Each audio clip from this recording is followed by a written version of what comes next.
Muito bem, voltando com o programa Sérgio Cruz, aqui pela viamorena.com, conectado com o Facebook, com o YouTube, com as Twitter, Instagram, tudo quanto é rede social. Né? É impressionante. Eu falo impressionante porque a gente hoje vive uma fase interessante da evolução tecnológica. Os tempos em que a Stella Escândola iniciou a militância dela, lá nos idos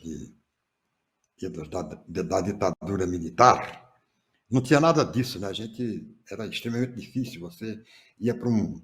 Eu me lembro de uma atividade que a gente desenvolveu junto, que foi o despejo de Idalina, em 1985, lá no município de Viema, que não tinha celular, não tinha nada. Você ia lá para o acampamento, enfrentar a polícia, virar o diabo. E não tinha toda essa facilidade. Hoje era mais fácil. Hoje você fazia transmissão direta do despejo, ia comover, né, toda a opinião pública no Brasil e no mundo inteiro. Hoje você conta a história, né, e muita gente nem acredita. Mas eu estou recebendo aqui a Stella Escândola. Vamos falar.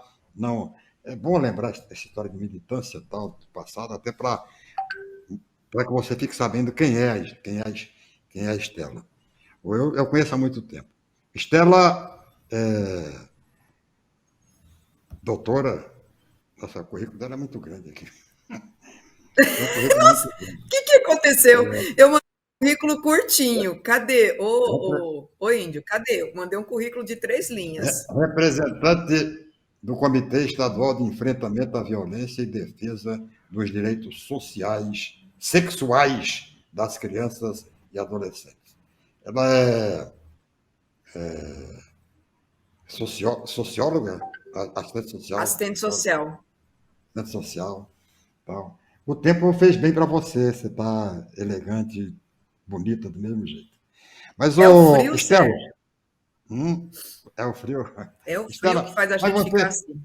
mas conta um pouco de você. Você é de onde? Você é aqui de Campo Grande? Ah, eu tenho uma história bonitinha. Eu falo que eu fui feita e amada em Itaporã, nasci em Dourados e tenho um CEP em Campo Grande.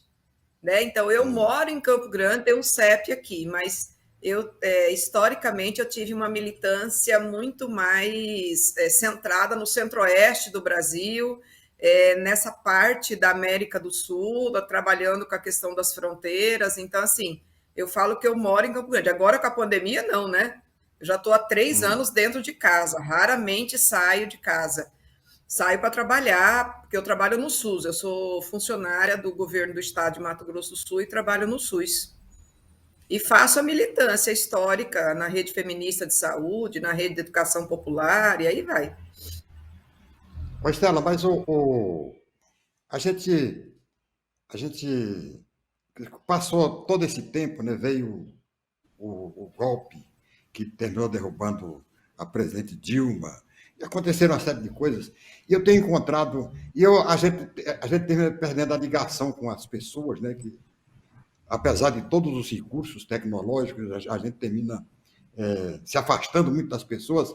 E, de repente, eu encontro uma pessoa que era militante, né? Desesperada, contra isso, contra aquilo, a favor disso, a favor daquilo. De repente encontro hoje a pessoa totalmente mudada, já reconhecendo, né, que assumindo, fazendo até uma espécie de autocrítica. O que você acha que mudou, né, na questão de ativismo, na questão de militância, mais progressista, mais à esquerda? O que você acha? Mudou muito isso aí? Você tem sentido isso? Olha, Sérgio, eu falo que eu sou uma pessoa que me preocupa muito com as palavras, né? Na década de 80, nós dos movimentos, a gente falava assim, nós somos do movimento popular. Aí tinha o movimento popular de saúde, o movimento sanitário, o movimento da criança e do adolescente, o movimento de mulheres, e todos nós nos chamávamos de movimento popular. Daí veio um vento, eu vou dizer assim, né? um vento do neoliberalismo e um monte de gente passou a se chamar de movimento social. E começou a defender questões muito importantes, mas não ligava isso com as desigualdades. Então, a gente teve muito movimento que nasceu nessa época que não colocava a questão das desigualdades nos movimentos. Pior, antecedendo ao golpe, alimentado pelo grupo do Aécio, inclusive, do Aécio Neves, que agora quer ser vice da Simone Tebet, começou um tal de movimento social pelo Brasil. Aí eu não sei se você vai lembrar que vai ter vários movimentos nessa época que se chamava social.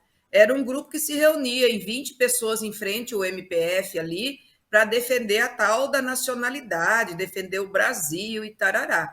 Então, hoje, quando a gente fala de movimentos, a gente vai ter gente de direita fazendo movimento, por incrível que pareça, né? Você vai ter o movimento negro e o movimento de gente que é contra as cotas para as universidades. Você vai ter um movimento indígena fantástico hoje que não tinha na nossa época, né, Sérgio? Na época lá que a gente estava lá nos anos 80, o movimento indígena ainda não tinha essa característica de autonomia. Tinha várias organizações que defendiam os povos indígenas, mas não tinha o movimento de indígenas. Hoje a gente tem vários movimentos de indígenas, né? E você vai ter um movimento contra os indígenas. Então, hoje, quando você fala em movimento, cara, tem cada coisa que vou te falar que é difícil. Então, a gente precisa toda hora ficar falando, olha, vamos falar quem que nós somos, né? Ontem eu fui falar lá na Universidade Federal, falei, ó, gente, antes que vocês queiram saber, eu sou do Movimento Popular de Saúde, sou do movimento da educação popular, sou do movimento feminista, sou de esquerda, né, marxista, feminista, então, assim, para vocês saberem com quem vocês estão falando, porque de vez em quando aparece um povo aí que defende a criança, mas junto que defender a criança, defende o agrotóxico, entendeu? Então, como é que faz um negócio desse? Agora, mudou grande foram as nossas relações, né, Sérgio? Porque antes a gente não tinha o WhatsApp, então tem um monte de gente que faz ativismo pelo Facebook, pelo WhatsApp, o grupo do Oxiurus, que está na presidência, né? Esse grupo dele faz ativismo pelo Telegram e atinge milhares de gente. E é um movimento assim meio sem saber quem é o dirigente do movimento, e tem um monte de gente fazendo ativismo pelo Telegram, achando que está fazendo o movimento popular. Então, assim, tem muito disso mesmo. O Telegram virou um grande provedor do ativismo de direita, contra os direitos sociais, um ativismo das pessoas que defendem o Oxiurus. Não muito antigamente, mas até 8, 9 anos atrás, o pessoal da direita tinha uma espécie de medo, né? Até vergonha de dizer que era da direita. Eu sou liberal, eu sou conservadora, quer dizer, muitos até hoje continuam tentando mostrar esse rótulo, né? Essa cara de conservador, mesmo sendo fundamentalista. Você acha que esse pessoal está perdendo o medo e a vergonha de ser da direita? Não só perdendo o medo e a vergonha, mas sendo encorajado pelo cara, né? Porque o cara chega na presidência dizendo que é bonito dizer que negro não serve nem para procriar porque pesa tantas toneladas. Ele chega na presidência dizendo índio é preguiçoso e eu não vou demarcar nenhuma terra. Então ele chega lá com esse discurso, né? E ele conquista um monte de gente falando isso. Então, as pessoas não foram só perder a vergonha de falar eu sou de direita, eu sou conservador, mas eles foram incentivados. Mas mais do que isso, né, Sérgio, que às vezes eu fico muito triste.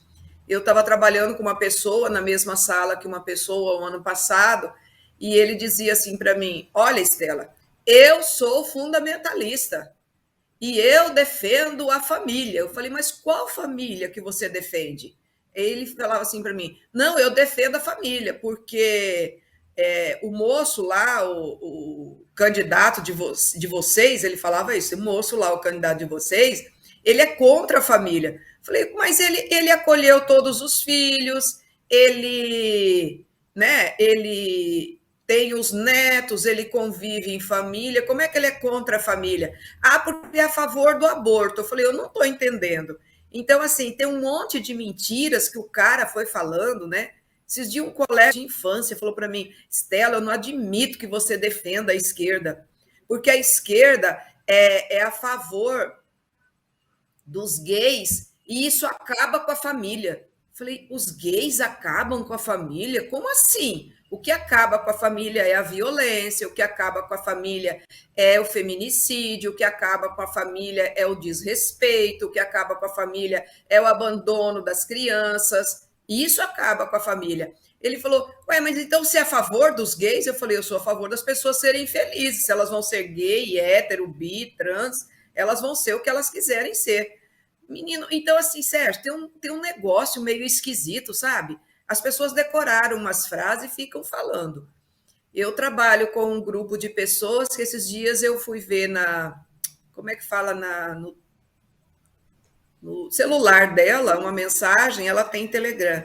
Era o pastor da igreja dela enviando uma mensagem para ela que no Congresso Nacional ia votar uma lei a favor do feto.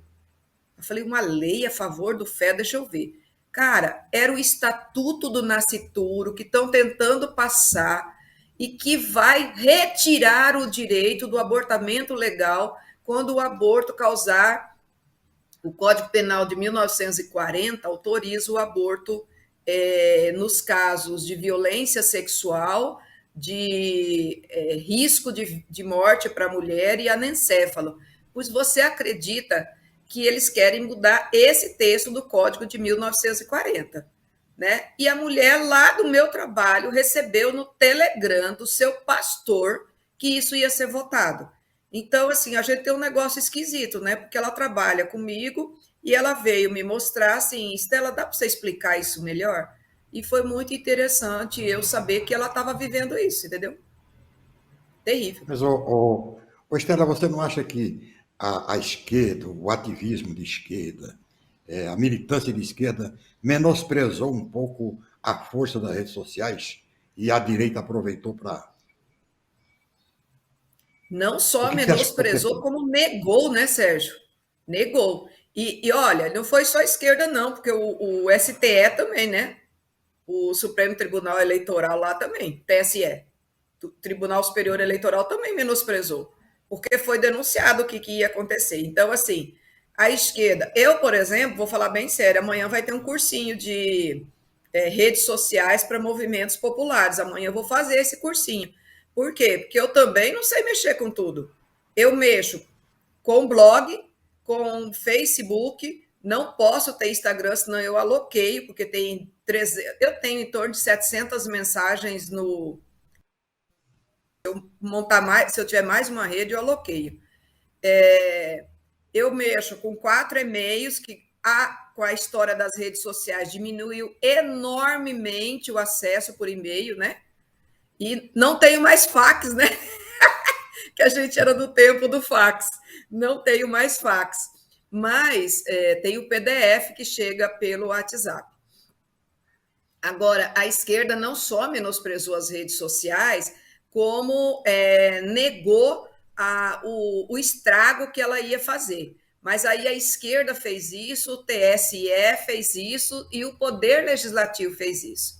Eu me lembro, Sérgio, quando a gente estava na luta da defesa dos direitos sexuais de criança e adolescente, já no início dos anos 2000, a gente já colocava a internet como um lugar contraditório entre garantir direitos de criança e violar direitos de criança. Porque a criança tanto pode, a partir da internet, assistir um filmezinho da professora Constantina Xavier, aqui da UFMS, que fala dos direitos, como ela pode acessar um conteúdo que viola os seus direitos, né? Então, a internet tem esses dois papéis. A questão é que nós não nos apropriamos da internet e não demos conta de correr com ela. A gente não deu conta mesmo, era muita coisa. Hoje, quando você fala, eu fiquei toda assim, olhando, né? Eu só acesso o seu programa pelo Facebook, eu não acesso pelas outras redes, para não abrir as outras redes. Mas, assim, o seu programa está em quantas redes sociais? 3, 4 redes sociais, né? E é interessante como isso impacta as pessoas que vão assistir o programa. Agora, é verdade também que a gente não fala a linguagem rápida e certeira como os outros falam e que poderia melhorar a nossa inserção no mundo, né? A gente ainda não sabe falar uma linguagem. Eu estava aqui vendo você fazer uma discussão sobre os negacionistas da vacina, né? E eu fico impressionada, assim, né? Nós estamos fazendo um discurso fantástico, mas nosso discurso ainda não chega até todo mundo, né, Sérgio? Você é mega popular, né? Eu conheço um monte de gente que assiste você porque você é mega popular desde o Pau na Mula, né? Por que não chama Pau na Mula, né, seu programa? Eu gostava da história do Pau na Mula. Ô, Estela, mas fala um pouquinho do Maio Laranja. Valha-me Deus, não, quero falar do Faça Bonito, Sérgio. Faça bonito. Do Faça Que é o Bonito. Faça Bonito? Não, deixa eu te falar, É é que, na verdade, tem uma disputa importante aí, né, Sérgio? Olha só, Ah, em 2000, quando foi criado o Comitê Nacional de Enfrentamento da Violência Sexual, o 18 de maio, tem uma lei que estabelece como o Dia Nacional de Enfrentamento da Violência cometida contra crianças e adolescentes. Lá em 2000. Então, nós temos 22 anos fazendo o Faça Bonito, que é dessa florzinha aqui, ó. Tá vendo essa florzinha? Aqui, ó, Faça Bonito. É essa florzinha aqui. Uma florzinha amarela com um cabinho pequenininho e é o Faça Bonito. O que é o Faça Bonito? É proteja nossas crianças. Fale sobre isso, acolha as nossas crianças, né? Crie serviço de atenção às nossas crianças. Bom, o Faça Bonito está no Brasil inteiro. Esse ano está sendo maravilhoso. Eu estou muito feliz, assim. Eu, particularmente, que sou uma das históricas aqui do estado com essa campanha, estou muito feliz esse ano. O Consex está de parabéns. O Consex arrasou esse ano. Tem mais de 50 municípios fazendo Faça Bonito, né? Então, o 18 de maio, e aí se estende, começa a ter desde o 1º de maio e vai até 31 de maio fazendo essa campanha do Faça Bonito, mas a mobilização popular, aquela que vai para as ruas, que faz blitz, é no 18 de maio. Bom, a campanha vinha vindo quando, há uns 6 ou 7 anos atrás, eu não vou conseguir precisar esse período, porque eu estou muito perdida com a pandemia, um grupo ligado à Igreja Universal e à Igreja Batista começam a discutir não o Faça Bonito, mas o Maio Laranja. Então, pegam o mês de maio e, ao invés de reforçar a florzinha e a luta que vinha sendo feita dos movimentos todos, inclusive, gente, da rede de assistência social, da rede de educação, da rede de saúde, todos esses movimentos fazendo uma grande campanha do Faça Bonito, e a gente começa a pipocar nas assembleias legislativas aquilo que você chama de, que não são conservadores, Sérgio, como é que você chamou esse pessoal? Fundamentalistas. Começa a pipocar nas assembleias legislativas, junto aos deputados fundamentalistas, a aprovação de leis que esqueceu o Maio Laranja, que todo mundo vinha fazendo, e aprova esqueceu o Faça Bonito e aprova o Maio Laranja. Aqui em Mato Grosso do Sul aconteceu isso. O deputado Herculano Borges entrou com um projeto de lei aprovando que Mato Grosso do Sul vai ter o Maio Laranja. E não inscreve o Faça Bonito no Maio Laranja, entendeu? Não inscreve.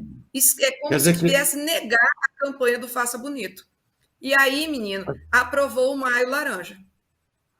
Mas qual é a diferença que existe, a diferença fundamental entre o Faça Bonito e o Maio Laranja? Existe diferença entre... Uma das diferenças fundamentais é que nós do Faça Bonito, a gente defende todos os direitos sexuais de crianças e adolescentes. Todos os direitos sexuais. Por exemplo, Nós defendemos que a criança tem que ter educação sexual em todos os ambientes que ela estiver, de forma natural, tranquila e baseada em conhecimentos científicos. O que significa isso? Que a educação sexual tem que ser feita na escola, na igreja, na assistência social, na saúde, em todos os lugares. Isso é uma diferença fundamental. O pessoal do Maio Laranja defende que somente a família pode falar de sexualidade com a criança. Ora, Sérgio, se quase 80% das violações sexuais ocorrem na família, como é que a gente pode dar à família o único lugar de educação sexual para as crianças? Essa é uma conversa. A outra conversa importante é que a gente defende assim, olha, quando a criança souber de uma violência ou quando ela sofrer uma violência, ela deve procurar alguém de sua confiança.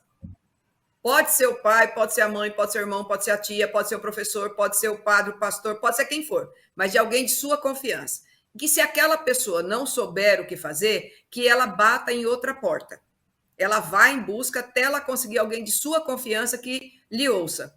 O Maio Laranja, ele defende que a criança deve procurar seu pai ou sua mãe. Entende? São diferenças que parecem pequenas, mas não são. São diferenças fundamentais. Por exemplo, nós do movimento Faça Bonito, ou seja, eu quero falar que na lei que o Herculano apresentou, houve um trabalho fantástico do Consex na época. Eu até estive lá, mas quem foi à frente mesmo foi o Igor e a Tânia. E o pessoal do Consex conseguiu escrever que Mato Grosso do Sul vai ter o Maio Laranja com Faça Bonito, viu? A gente conseguiu isso na Assembleia Legislativa.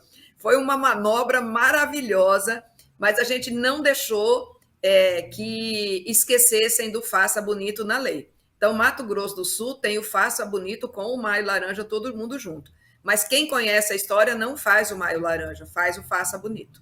Essa é importante. A outra diferença, Sérgio, que é muito importante para nós, que vem da luta do movimento LGBTQI+, é que crianças e adolescentes têm sexualidade e, em caso de manifestação diversidade sexual ou interesse, ela deva ser acolhida.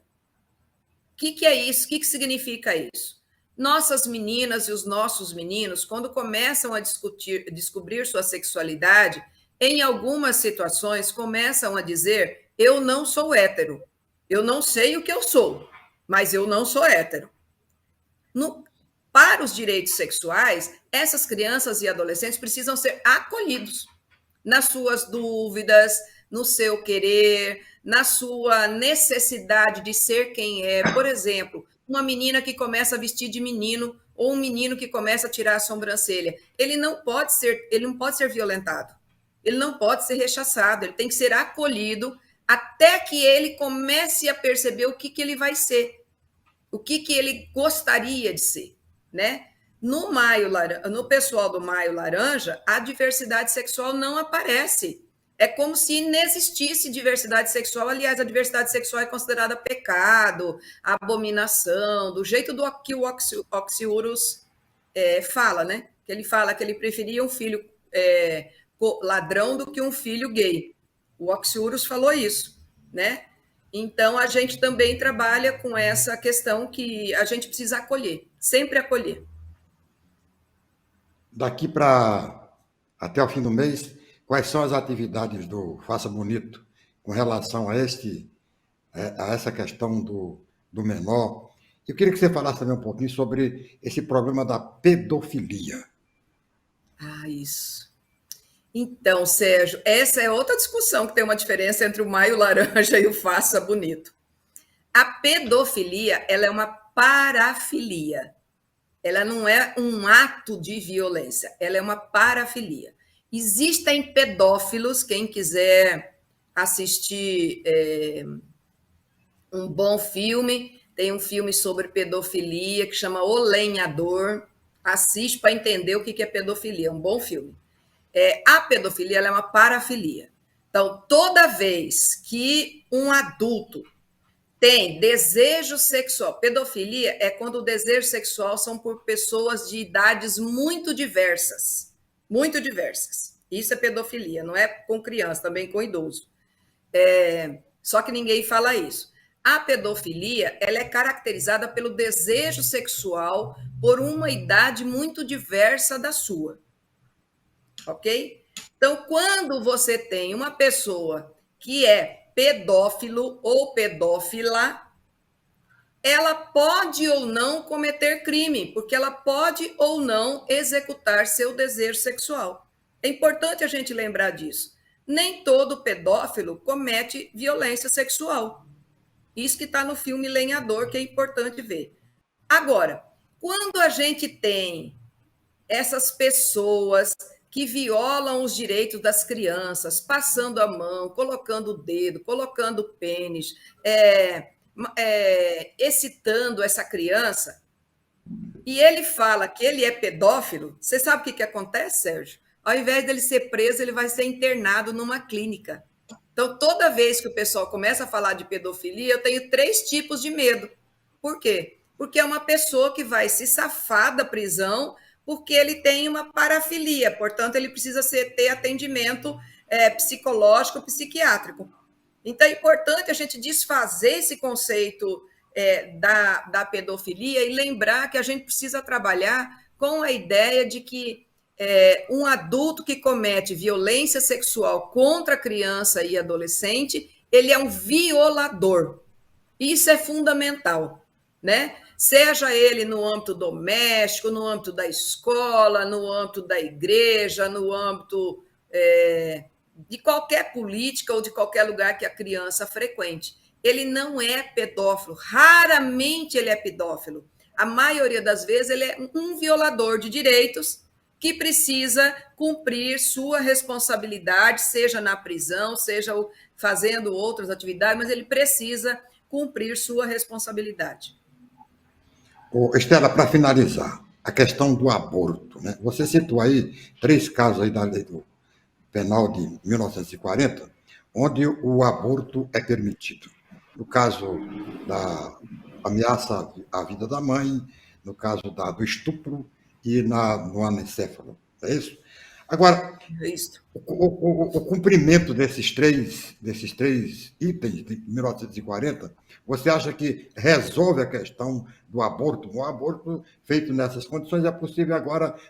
Esse seria o limite para a militância feminista? Não, Sérgio, não resolve. Mas você sabe, o João Willis, quando foi deputado federal, ele ingressou com uma petição no Supremo para que o Estado brasileiro cumprisse esse preceito. Tem que lembrar, né, Sérgio, você que foi deputado, 1940, que não é seu caso, mas em 1940, quando o Código Penal foi aprovado, com certeza não pensaram nas crianças dos pobres, as crianças pretas, as crianças indígenas, não pensaram nessas crianças. Pensaram nas crianças brancas, nas mulheres brancas, né? Então, o Código de 1940, quando aprova esse dispositivo, que as mulheres poderiam fazer o aborto sem ser presas, sem ser criminalizadas e seriam feitas por profissional capacitado, estavam pensando nas mulheres da burguesia, as mulheres ricas, porque, imagina, os pretos, os pobres, os indígenas não estavam no Código Penal de 1940. É bom lembrar disso. Quando agora, nos anos 2013, 2014, eu acho, o João Willis vai denunciar isso no STF, o STF vai exigir do governo brasileiro que ele comece a cumprir o Código de 1940. Então, começa a implantar serviços. Por exemplo, Mato Grosso do Sul, o nosso primeiro serviço de abortamento legal, para você ter ideia, não tem 15 anos, Sérgio. Foi no Hospital Regional, que fechou o serviço agora, no governo Azambuja, fechou o serviço, e só temos no Hospital Universitário o serviço de abortamento legal nesses 3 casos. Mesmo assim, olha para você, Sérgio, eu nem estou discutindo a ampliação mais. Eu estou discutindo para cumprir esse dispositivo legal. Porque você veja só, a cada 15 minutos no Brasil, nós temos uma notificação de estupro de meninas, a cada 15 minutos. E em cada 4 minutos, nós temos o nascimento de uma criança, filha de uma menina com menos de 14 anos. Significa, Sérgio, que o abortamento legal não está sendo ofertado às nossas meninas. Esse é o dado que a gente precisa trabalhar. É um dado muito óbvio. Se a cada 15 minutos a gente tem a notificação de um abuso, a gente deveria ter, pelo menos, a cada 3 horas, 4 horas, o nascimento de uma criança, filha de menina com menos de 14 anos, né? O que a gente deveria ter a oferta. Então, legalizar o aborto é uma grande luta nossa da rede feminista. E não é legalizar para cada um fazer o que quiser, é legalizar para as mulheres não serem mais presas, não serem mais criminalizadas. Mato Grosso do Sul tem o maior escândalo de aborto da América Latina, que foi o caso Neide Mota.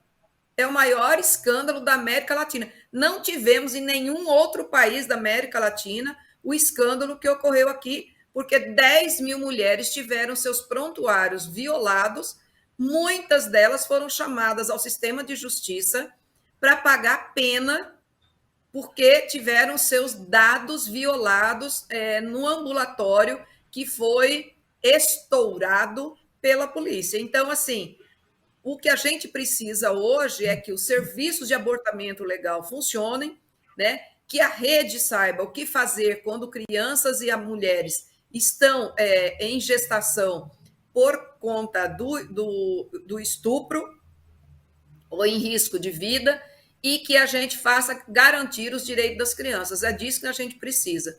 Nós temos muito... dia 23 agora, Sérgio, à noite, a gente vai fazer uma atividade lá na Praça Cuiabá para dizer que criança não é mãe. Criança foi estuprada. Estela, tem aqui um não, comentário. Quero ficar aqui conversando 3 horas com você. 3 horas. Muito bom. Comentário do Manuel Vitório. Muito bom. Precisamos combater fortemente toda a violência, sobretudo contra mulheres e crianças. Isto virou uma vergonha para o Mato Grosso do Sul. E você recebe os aplausos de Zuleide Moura. Muito obrigado por sua participação. Zuleide. Zuleide é nossa secretária do Consex. Fantástica. Esse mês está fazendo um trabalho maravilhoso. Olha, a gente tem atividade agora, segunda-feira, depois nós temos atividade numa série de municípios, muitos municípios estão fazendo capacitação, mobilização, estão chamando os adolescentes. E, Sérgio, uma coisa linda, viu? Parabéns aos professores que não se intimidaram com a pressão e estão fazendo Faça Bonito num monte de escolas no Mato Grosso do Sul inteiro. Tá lindo isso. Um abraço forte para você, Estela, e até a próxima vez. Né? E muito sucesso. Que a gente possa se abraçar, Sérgio. Com certeza. Agora já dá para se abraçar sem máscara, né? Um abraço forte para você, até uma próxima vez.